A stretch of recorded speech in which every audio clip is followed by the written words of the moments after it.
আমি এখনো আগের মতো রাত জাগা পাখি হয়ে জেগে থাকি। শুধু অপেক্ষা থাকে না তোমার ফোন আসার।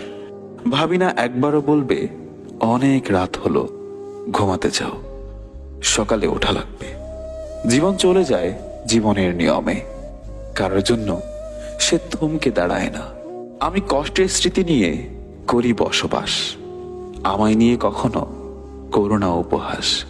আমার জীবনটা হলো একটা দুঃখের ইতিহাস, এটাই আমার ভাগ্যের নির্মম পরিহাস। আমি চলে যাব তোমাকে ছেড়ে অনেক দূরে, চাইলেও তুমি আর আমাকে ছুতে পারবে না। মনে পড়বে কি আমাকে? আমার বিরহে চোখের কোণে এক ফোঁটা অশ্রুকণা ঝরবে কি? নাকি ভালোই থাকবে তুমি আমাকে ছাড়া নতুন কাউকে সাথী করে? আমি চাইনি তুমি কখনো কষ্ট পাও,